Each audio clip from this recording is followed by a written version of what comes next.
37 titik vaksin palsu. Apakah ini berarti jumlah rumah sakit dengan vaksin palsu akan bertambah? Bagaimana pengawasan BPOM ke depan agar kasus ini tidak akan terjadi lagi di Indonesia?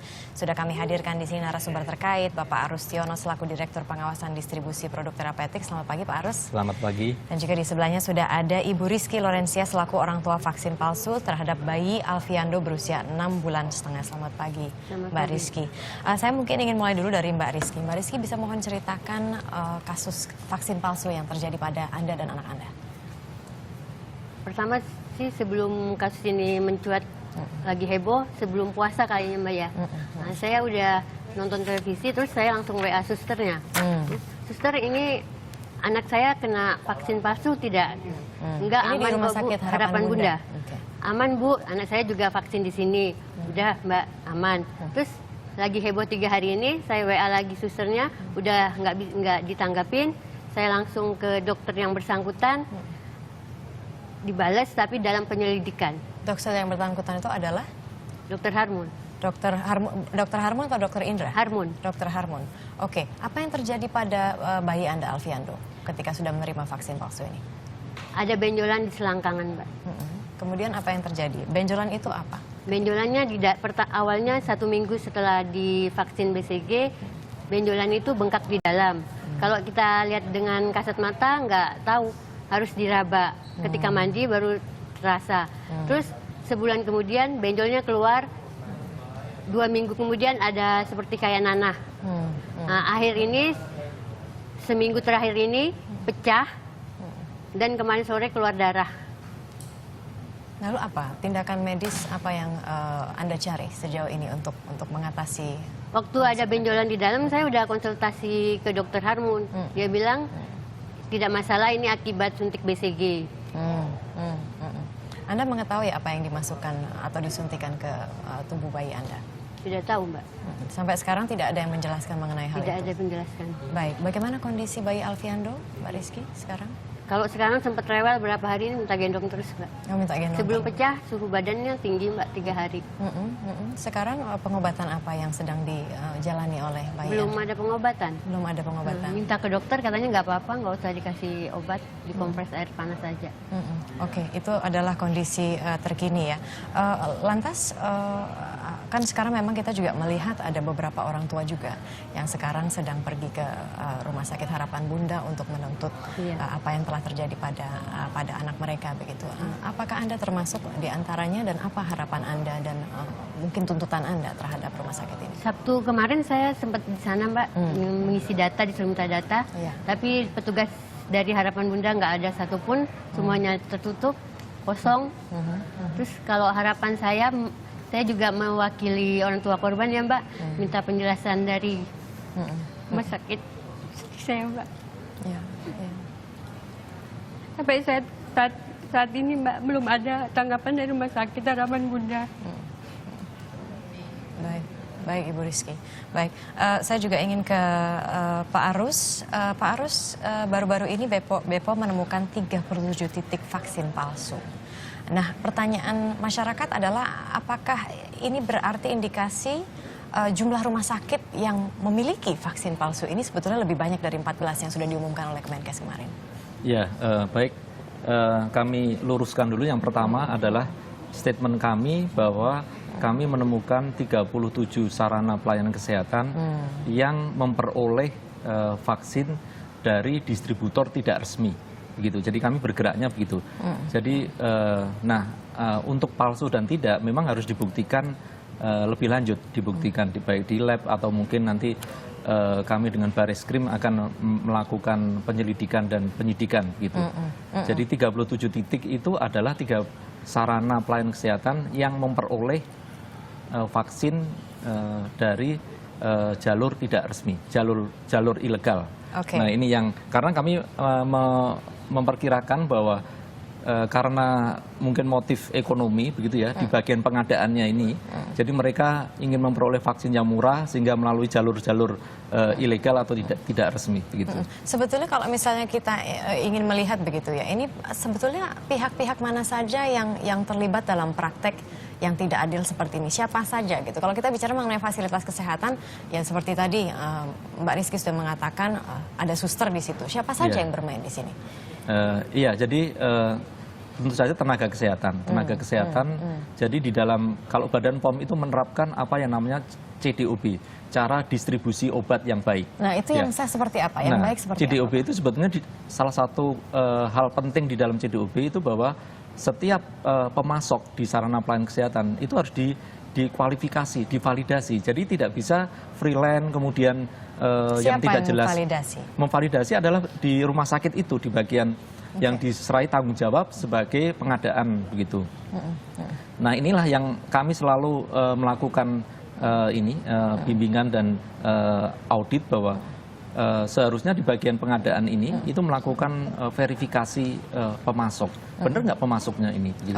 Dan semuanya. Nah ini kalau di bagian pengadaan ini dia tidak jeli, tidak melakukan verifikasi pemasok, itu kemungkinan disusupi oleh vaksin palsu.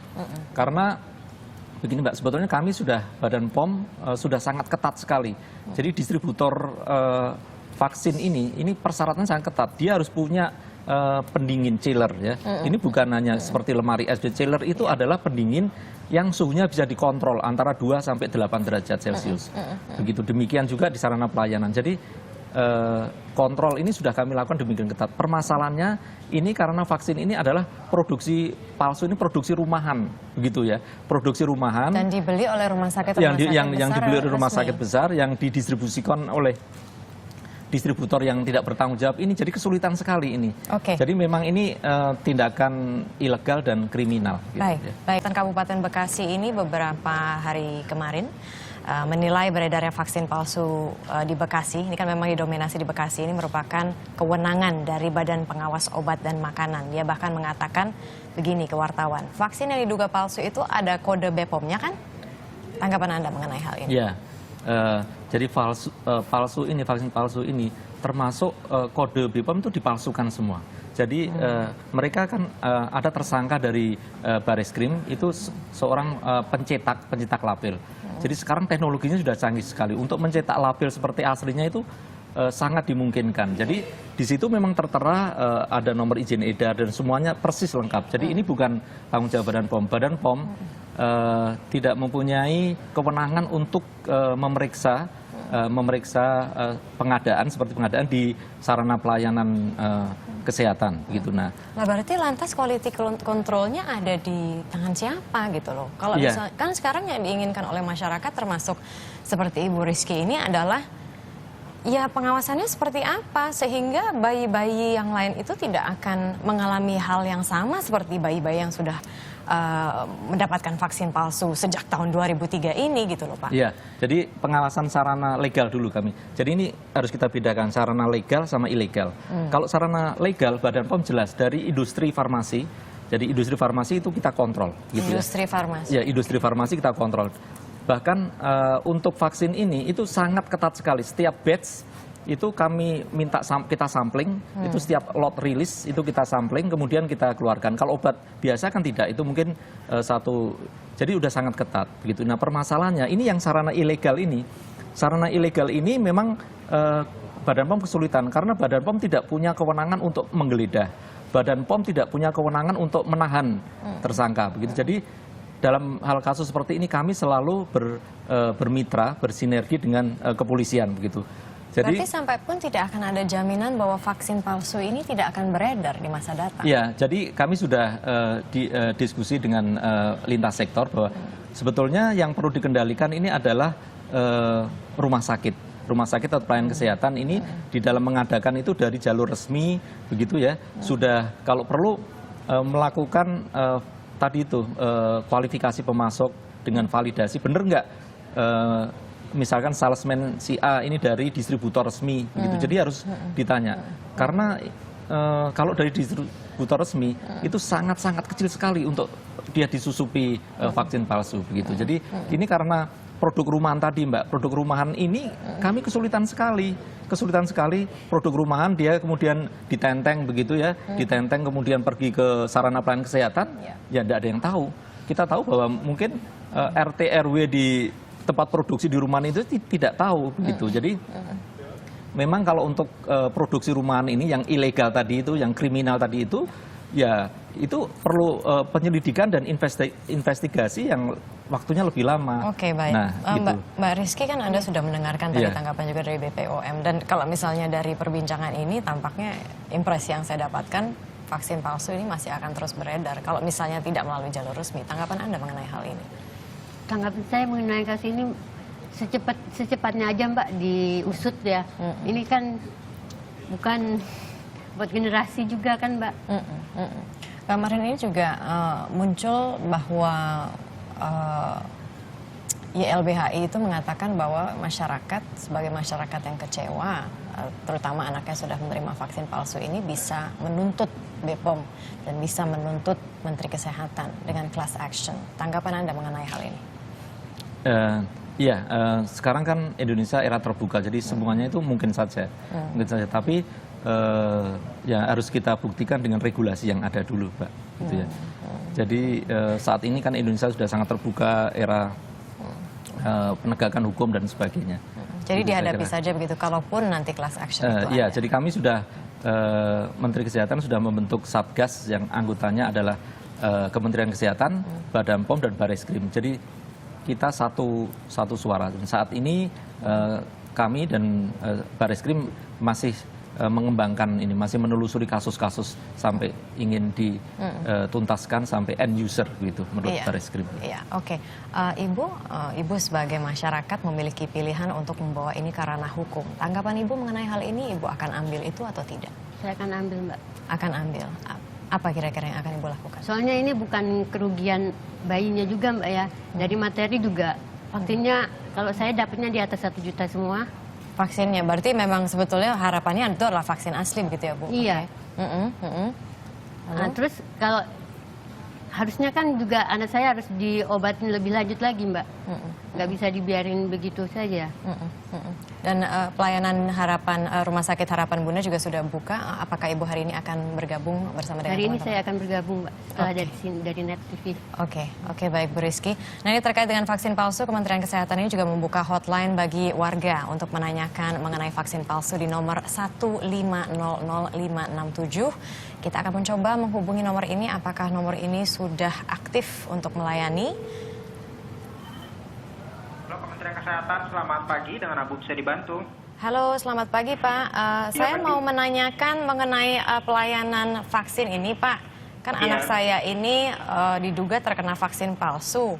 Nah, saya khawatir kalau misalnya, gimana ya prosedurnya ya Pak ya? Baik, dengan Ibu siapa saya berbicara Bu? Dengan Ibu Marisa. Ibu Marisa. Ya. Domisilinya di daerah mana? Saya berdomisili di daerah Sudirman Pak. Sudirman ya? Ya. Baik, dengan Ibu Marisa, domisilinya Sudirman, ingin menanyakan jika anaknya terindikasi menggunakan vaksin palsu, untuk prosedurnya seperti apa ya Bu? Betul Pak. Baik Ibu Marisa, untuk anaknya sendiri, apakah dilakukan vaksinasinya di 14 rumah sakit yang memang sudah dirilis datanya oleh Kementerian Kesehatan atau Ya, di luar di itu, Rumah Bu? Sakit Harapan Bunda. Di Rumah Sakit Harapan Bunda. Bentar ya Bu.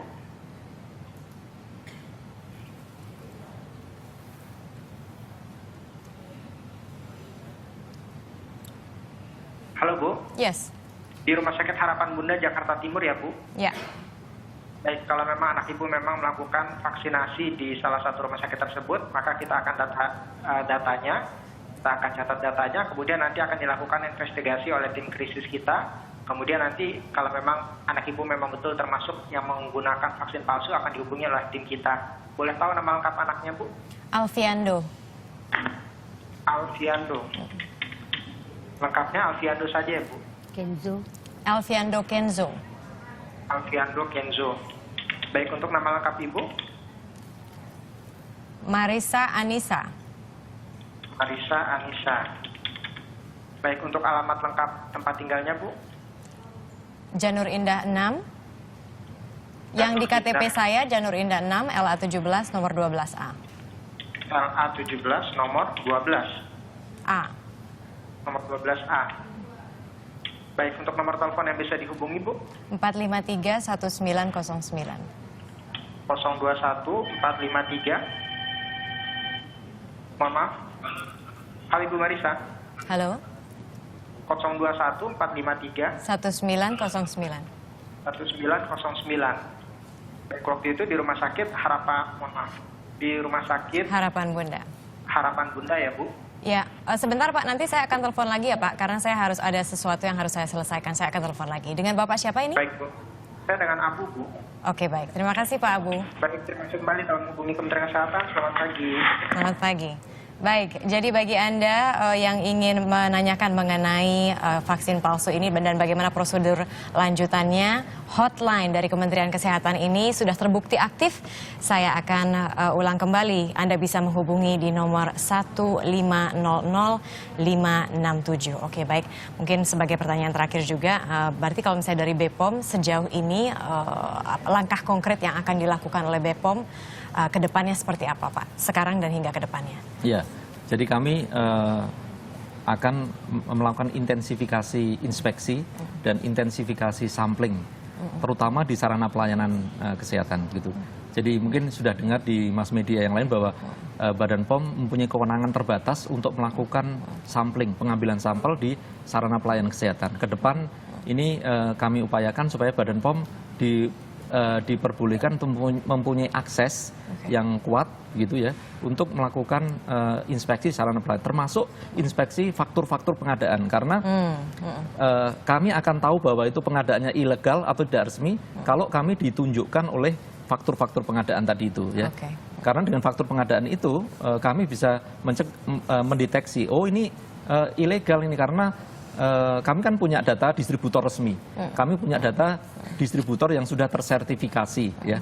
Jadi kalau ini dari distributor yang tidak resmi itu kemungkinan besar akan kita tidak lanjuti untuk lebih dalam lagi begitu. Jadi kami masuknya itu dari distributor yang tidak resmi tadi itu. Walaupun mungkin saja disusupi ya. Ini kami akan sampling juga, sampling vaksin-vaksin di sarana pelayanan kesehatan.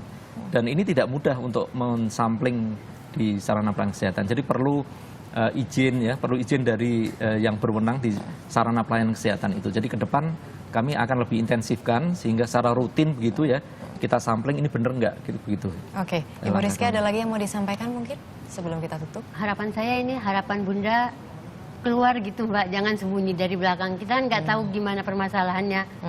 Mereka cuma bilang kalau vaksinnya dari bulan Maret 2016 sampai Juni. Habis itu mereka udah angkat tangan. Mudah-mudahan hari ini ada penjelasan dari harapan Bunda. Kami orang tua korban juga berusaha sebisa mungkin untuk memperjuangkan bayi kami. Baik, terima kasih banyak Ibu Rizky. Semoga bayi Alfiandro juga akan segera sembuh. Terima kasih banyak Pak Arus. Indonesia Morning Show masih akan kembali dengan berbagai informasi menarik lainnya. Tetaplah bersama kami.